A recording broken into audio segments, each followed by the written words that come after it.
I recently lived through my personal version of hell. The HOA board chair's teenage daughter jumped onto my dirt bike and rode off down the street. Her justification? She claimed it was a routine community inspection. The ironic part was that the only thing inspected that afternoon was my restraint in not dragging her off the machine myself. Let me begin at the start. Having the garage door wide open was probably my initial error. Though perhaps my real first mistake was purchasing a home in a community governed by a homeowners association. Hard to say which was worse. It was a Saturday morning. I was putting the finishing touches on the motorcycle I'd been rebuilding for half a year when I sensed someone watching me. Looking up, I spotted Ashley Reynolds. Ashley was the 17-year-old daughter of our distinguished HOA board chairwoman, Linda Reynolds. She lounged at my driveway's edge, leaning against her mother's utility cart, the one displaying a small community board chair banner fluttering behind it. Her smartphone was raised, naturally, positioned as if she were recording. That smirk spread across her face carried the particular arrogance that only develops from never hearing the word no. It was an expression that declared, "Whatever I observe belongs to me, and you're merely an inconvenient obstacle in my domain." That look bothered me immensely. I'm typically a composed person. My wife Sarah says my pulse rate probably registers below normal, but something about that entitled expression made my jaw clench. "Nice machine, David," she commented. Her tone carried that bored, dismissive quality, as though acknowledging my existence was a charitable act. "It's not a toy, Ashley," I responded flatly. I continued polishing the seat, refusing to give her the reaction she wanted. "Also, you're trespassing on my property." "Actually," she drawled, stepping closer. "The driveway counts as shared space under Regulation 7, subsection C. Mother explained this to me. She was testing boundaries, always probing. Her mother had equipped her with enough pseudo-legal terminology to become a neighborhood menace. I stopped cleaning and met her gaze directly. "The concrete I poured and paid for belongs to me. Take another step and it becomes criminal trespass." She simply laughed, a harsh, unpleasant sound. "Whatever." Her eyes scanned my garage interior, taking inventory of the tool bench, organized wrenches, and lawn equipment. Then her focus locked onto something specific. A small magnetic container attached to the metal shelving beside the house entrance. The spare key holder, my second error. It's one of those convenience choices you make without consideration until the day you desperately wish you hadn't. Her smirk widened. I noticed that calculating gleam. She recognized what it was. I knew she knew. "Mother says your motorcycle violates community standards anyway," she stated, eyes still fixed on the key box. "Loud, disruptive, not suitable for our neighborhood's character." "It's stored in my garage, Ashley." "It's silent." "Go bother someone else." I turned my back deliberately, a clear dismissal. I began coiling an extension cord, figuring if I ignored her, she'd lose interest and leave like a raccoon finding an empty trash bin. That was my third mistake. The silence stretched too long behind me. I rotated back just as the security alert appeared on my phone sitting on the motorcycle seat. A motion notification from the garage's doorbell camera, which I'd installed for peace of mind. The irony was suffocating. I watched the live stream in shocked silence. The footage showed Ashley darting into my garage like a snake striking. Her back faced the main entrance where I stood, so she believed herself unobserved. She grabbed the magnetic box, popped it open, and extracted the key. Her movements were smooth and practiced. Clearly not her first theft. The camera captured her face perfectly as she turned. Pure malicious delight. She believed herself untouchable. The attitude practically radiated from her. She slipped from the garage silently. I heard her sneakers on the asphalt. Walking to the driveway's edge, I watched her swing her leg over the motorcycle. She inserted the key into the ignition without glancing at me. The entire performance was for my benefit, for her social media audience. The engine roared to life, shattering the peaceful morning. She revved it, exhaust billowing. No helmet, naturally. That would mess up her hair and hide her triumphant sneer. She looked over her shoulder at me, raised her phone, and winked. Then she accelerated. The motorcycle shot from my driveway, fishtailing slightly before she regained control. She sped down the street, phone raised in one hand, steering with the other. A perfect display of reckless, arrogant stupidity. I stood there momentarily watching her disappear. The engine sound faded as she rounded the corner. My restored, beautiful 6-month project was gone, stolen by a spoiled teenager in broad daylight. My anger began building. Not hot fury, cold, methodical rage. Sarah emerged from the front door, coffee mug in hand. She'd heard the engine. What was that noise? Was that our motorcycle? She asked, brow furrowed with confusion. I took a deep breath and showed her the doorbell notification on my phone. Part 1 of our problem is recorded, I said, voice eerily calm. She stole the key from the garage. Then she stole the bike. Sarah's eyes widened. She looked down the empty street, then back at me. Are you serious? Ashley, did you contact the police? Calling now, I said, my mind already working through the steps. This would be straightforward. Call, document, report. My grandfather always said, stay calm while everyone else loses their composure. He was a mechanic who'd witnessed everything from bar brawls to engine fires. His advice remained constant. Stay calm while everyone else loses their composure. Right now, Ashley was losing hers for an audience, and I intended to be the steady center of her storm. My phone was mounted on the dashboard. The dash camera synced to our server when parked at home, auto-uploading via our Wi-Fi. I tapped the screen. Sarah answered immediately, her voice already in business mode. Crisp, efficient, no nonsense. I have 911 on the other line, David. I'm connecting you. The phone's on speaker. Dispatcher, my husband is now following the stolen vehicle. His name is David Mitchell. David, you're connected with dispatch. A calm, professional female voice filled my truck's cab. Mr. Mitchell, can you confirm you're following a stolen motorcycle? Correct, I said, turning onto the main boulevard leading from our suburban enclave. Ahead, perhaps a quarter-mile distant, I could see the green speck of my motorcycle. Ashley wasn't being subtle, swerving across both lanes, phone still raised high. A rolling spectacle of idiocy. It's a green 2021 Honda CRF 250L, bought used and restored. I spent 6 months rebuilding it. The rider is a female minor, 17 years old. Name is Ashley Reynolds, no helmet. She's driving recklessly. Sir, we don't recommend pursuing the vehicle, the dispatcher said in standard procedure tone. I'm not pursuing, I clarified, maintaining exactly the 25 mph speed limit. I'm keeping a safe visual distance.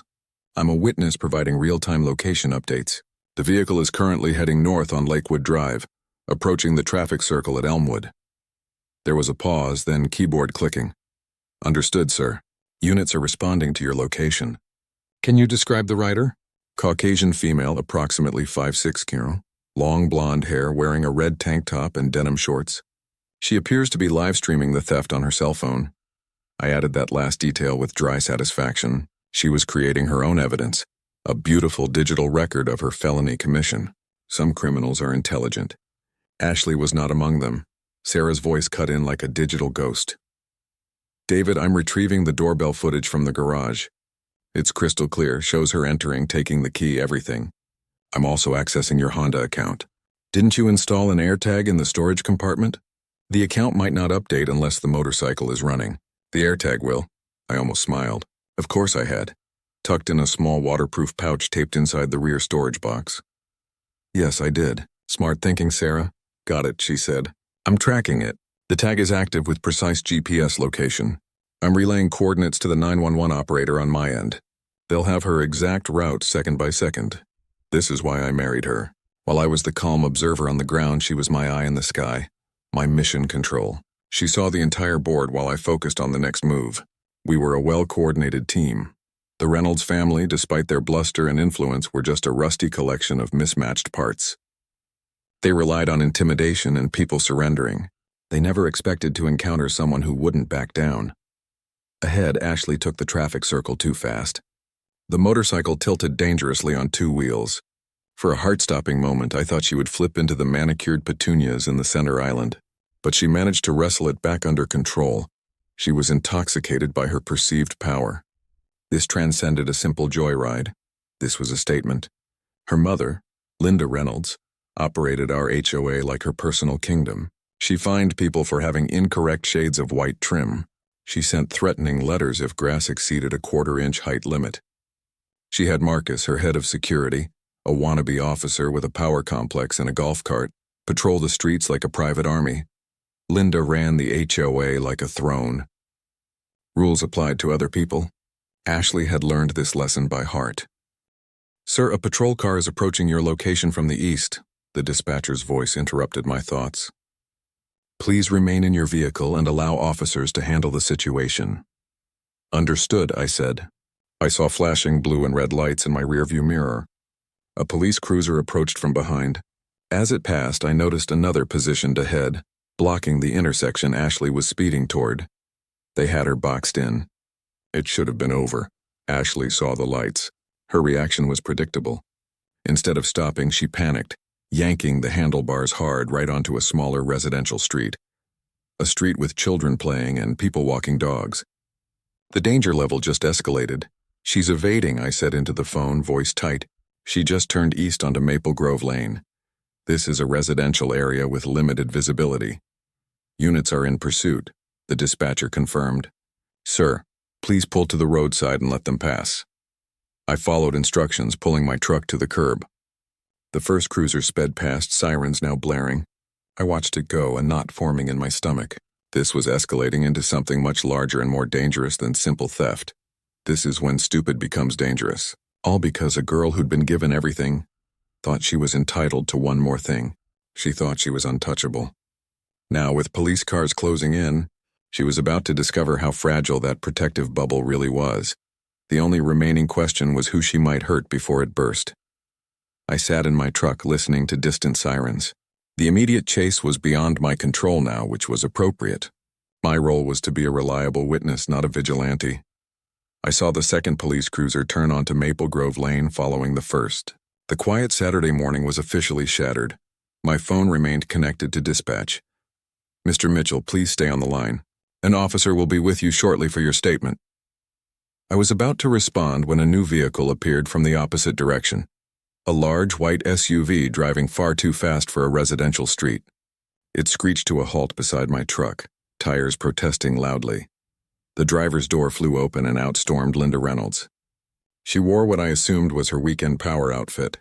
A lavender tracksuit, gleaming white sneakers, and oversized sunglasses hiding half her face.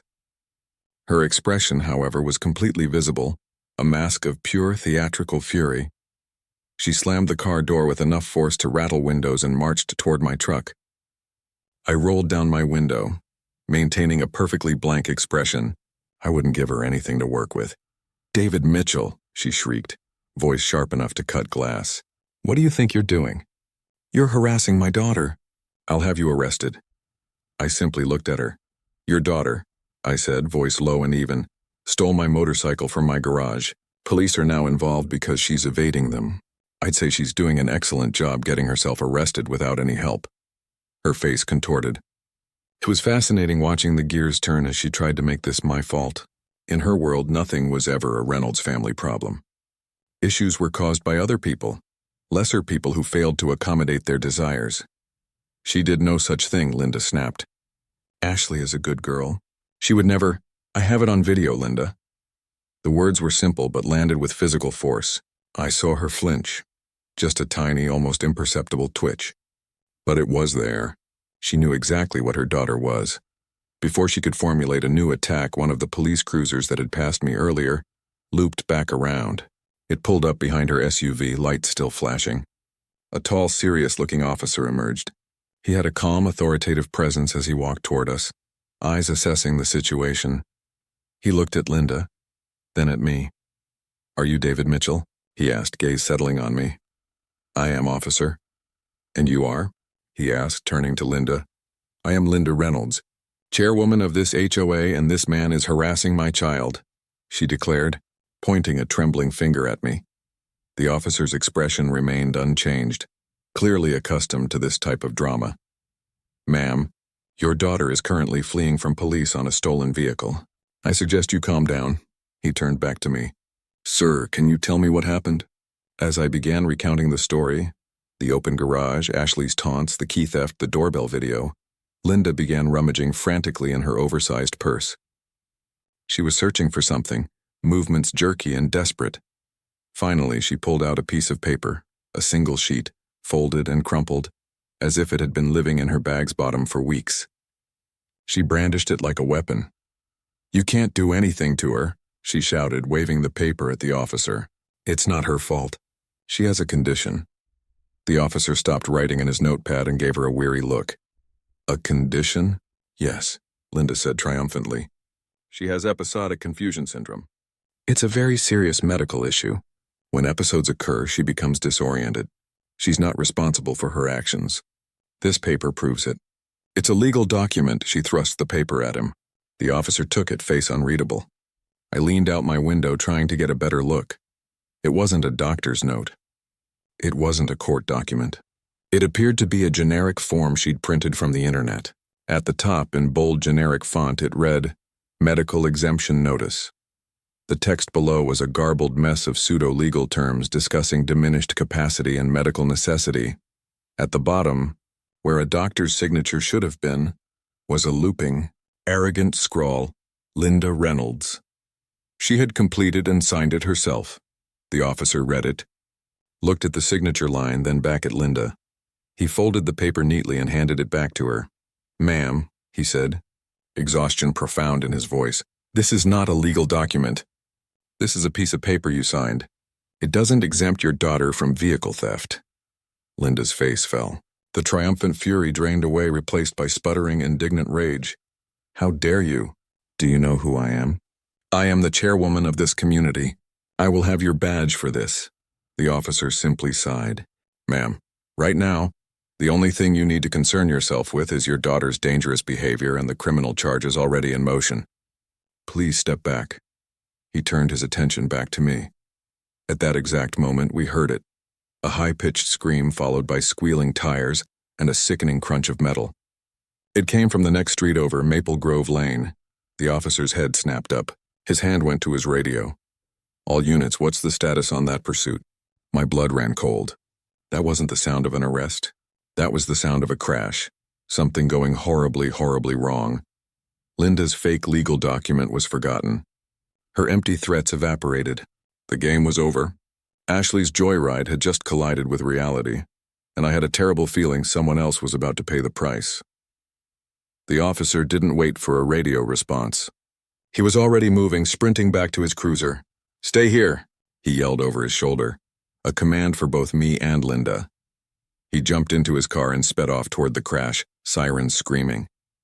I stayed until a second unit waved traffic forward. Then I followed slowly, well behind the perimeter. I watched him go, cold dread washing over me. Linda stood frozen on the pavement, face pale, the ridiculous exemption paper fluttering from her hand.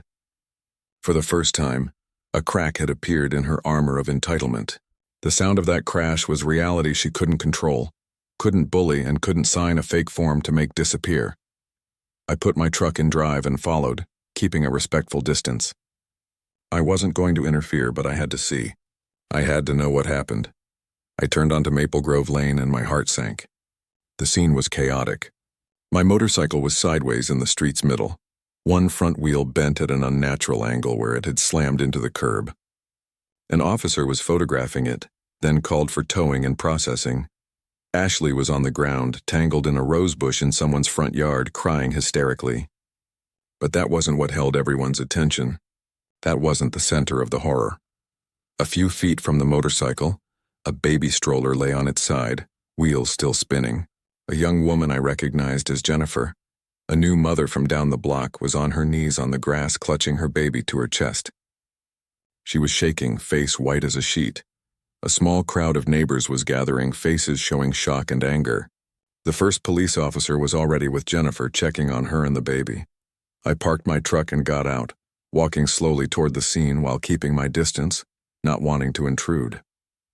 From what I could piece together from tire marks on the road and the stroller's position, it was terrifyingly clear what had happened. Ashley, trying to evade police, had come tearing around the corner. Jennifer had been walking on the sidewalk. Ashley must have lost control, swerved off the road, and headed directly for them. Jennifer must have had a split second to react, to shove the stroller out of the way. The motorcycle had missed the baby by inches, clipping the stroller's wheel and sending it tumbling before Ashley finally crashed into the curb and was thrown into the bushes. The baby started to cry, a thin, frightened wail. He wasn't hurt. The cry meant he was scared, not injured.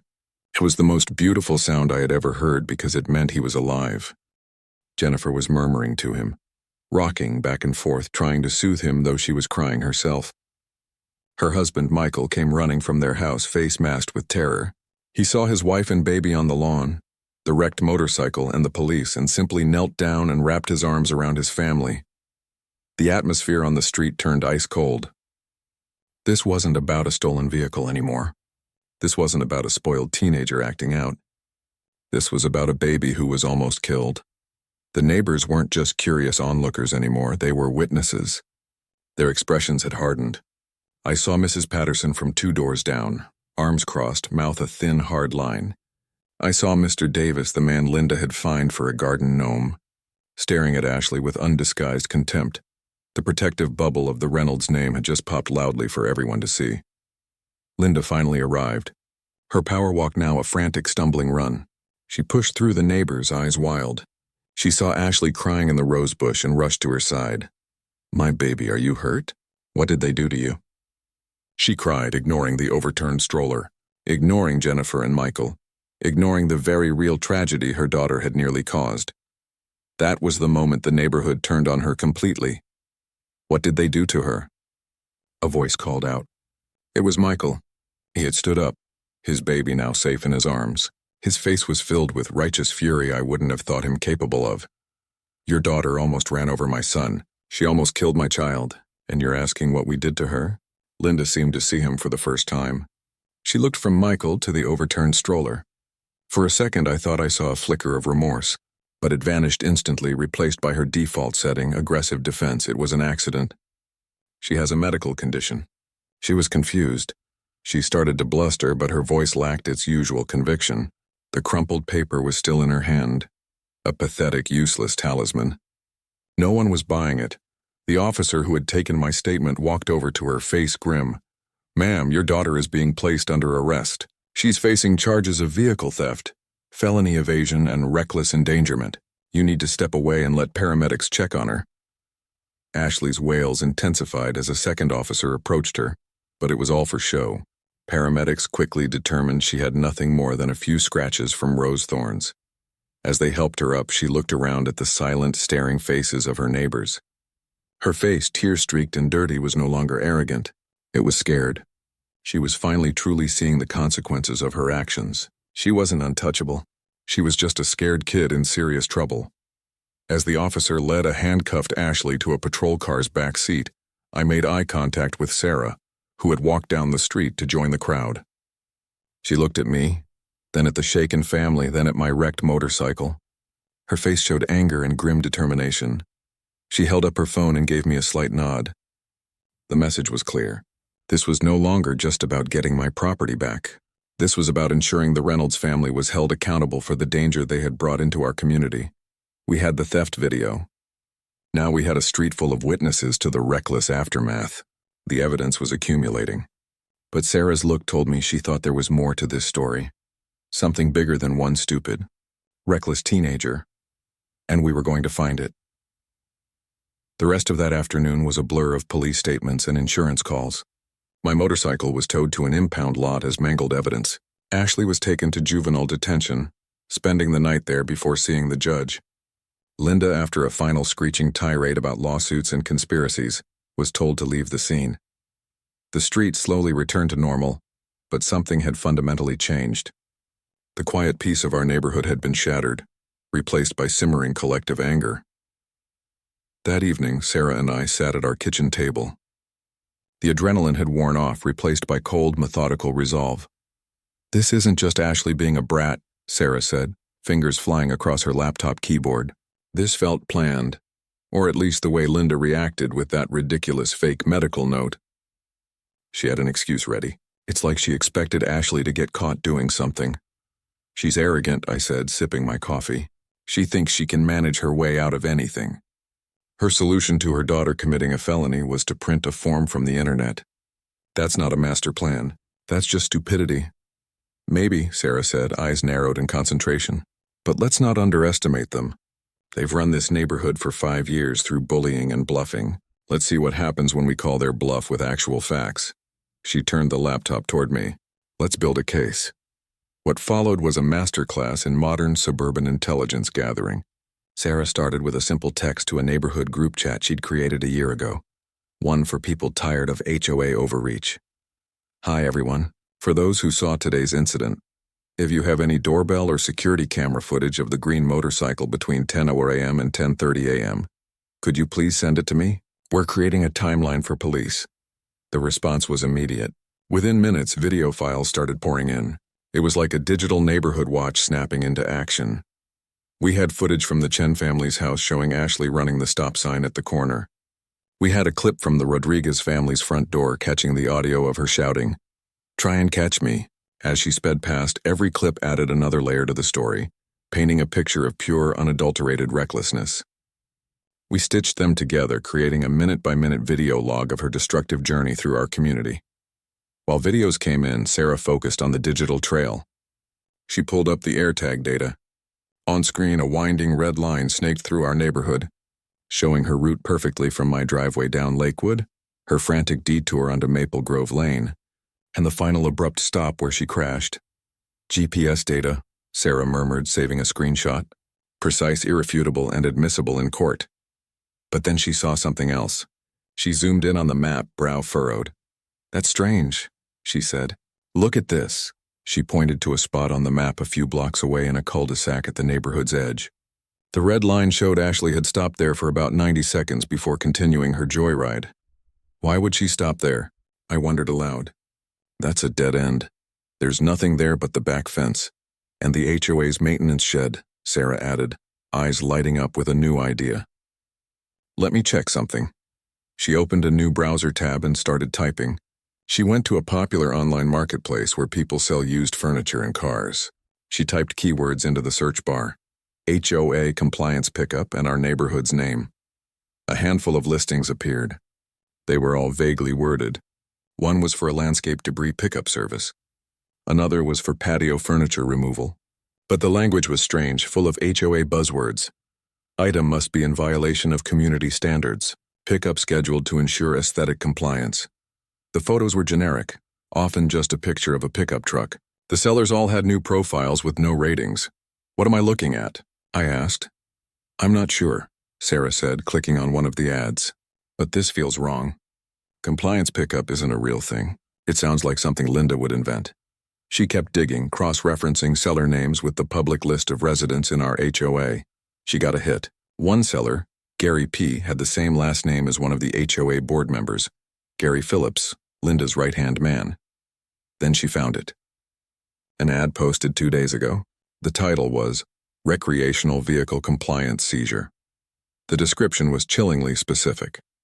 For removal of non-compliant recreational vehicles, motorcycles, dirt bikes parked in view of street as per HOA Bylaw 11F. Pickup and storage fee $500. The photo was of an empty flatbed trailer. The seller's name was Community First Solutions. The contact info was a disposable email address. Bylaw 11F, I muttered. That doesn't exist. I've read the bylaws cover to cover. She made it up. Sarah's face was grim. David, I think we just discovered why Ashley stole your motorcycle. It wasn't a joyride. She clicked back to the AirTag map and zoomed in on the 90-second stop in the cul-de-sac. She wasn't just stopping. She was meeting someone with a trailer maybe. The plan was probably for her to drive it there. They'd load it up. And then they'd use this fake ad to extort $500 from you to get it back. It all clicked into place, the theft, the fake bylaw, Linda's immediate and practiced excuses. This wasn't just a joyride gone wrong. This was a shakedown, a clumsy, poorly executed, but very real attempt at extortion. They were using the HOA as cover for their own personal towing and impound scam. Ashley wasn't just the spoiled daughter. She was the repo agent. The police pursuit had just disrupted their plan. They're running a racket, I said, the words tasting like acid. They're stealing from their own neighbors and calling it compliance. Sarah looked at me, eyes hard as diamonds. And we just found the proof. She pointed to the recreational vehicle compliance seizure ad. It was still active. They were so arrogant they didn't even bother taking the ad down. An idea started forming in my mind. A cold, simple, and beautiful idea. They want to pick up a non-compliant vehicle, I said slowly. I think we should give them one. Sarah grinned. The sting was on. We now had a mountain of evidence, a clear motive, and a way to catch them in the act. The question of who was untouchable was about to get a very public answer. The plan came together with a quiet, satisfying click, like a well-made lock. We weren't going to be vigilantes. We were going to do this by the book, a book Linda Reynolds clearly hadn't bothered to read. The first step was a call to the police department. I asked for the officer who had taken my statement, Officer Thompson. I got his voicemail and left a message. Officer Thompson, it's David Mitchell. We've uncovered new information regarding the theft of my motorcycle. It appears to be part of a larger organized scheme. Please call me back. He called back within the hour, voice tired but professional. I laid it all out for him calmly and logically. The suspicious stop on the AirTag route, the marketplace ads, the fake bylaws, the connection to the HOA board. I could hear him typing as I spoke. When I finished, there was a long pause. Mr. Mitchell, he said finally, are you telling me you believe the HOA chairwoman is running an extortion scheme using her daughter to steal vehicles they then hold for ransom? That's exactly what I'm telling you, I said. And we think we have a way to prove it. I explained the idea. We would use a different motorcycle, a beat-up older one my friend Jake had in his garage, as bait. We'd park it at our driveway's end, partially covered by a tarp, making it look like a new violation. Then we'd answer the ad. Sarah would pose as a disgruntled neighbor, tipping them off about the non-compliant vehicle at my address. We'd arrange a pickup. We want you there, I said. We want you to witness the transaction.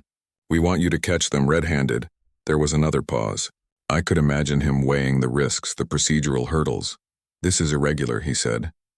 So is an HOA chairwoman running a theft ring, I countered. Look, we have video of the first theft. We have a dozen neighbors who witnessed the reckless endangerment. We have the online ads. This isn't a hunch. This is a pattern. Help us stop it before someone else gets hurt. Okay, Mitchell, he said, new energy in his voice. I'll run it by my sergeant. Don't do anything until you hear from us. But if we do this, you follow our instructions to the letter. No heroics. You are a witness, nothing more. Crystal clear, officer. The next 24 hours were a tense waiting game. The police sergeant approved the plan and set the rules. We stay hands off. They handle the stop. They saw the bigger picture. This wasn't just about my motorcycle anymore. It was about rooting out corruption that was terrorizing a community. Sarah got to work. She created a new anonymous email account and fake marketplace profile called Concerned Neighbor. She contacted the seller of the recreational vehicle compliance seizure ad. Hello, she wrote.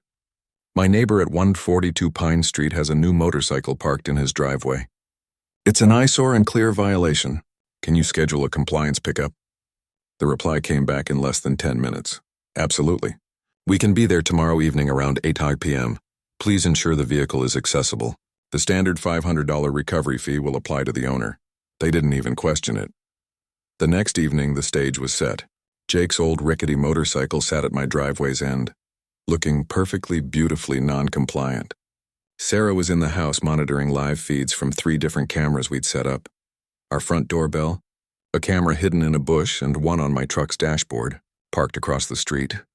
Sarah mirrored the live camera feeds to the detectives so they could watch and listen in real time. She was our director, our mission control. My job was simple: stay visible, stay calm, and play the part of the unsuspecting homeowner. At 7:55 p.m., a large unmarked flatbed truck rumbled down our street.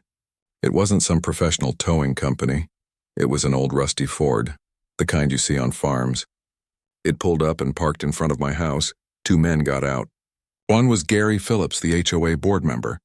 The other was Marcus, the head of HOA security, the guy who zipped around in his golf cart writing tickets for holiday decorations left up a day too late.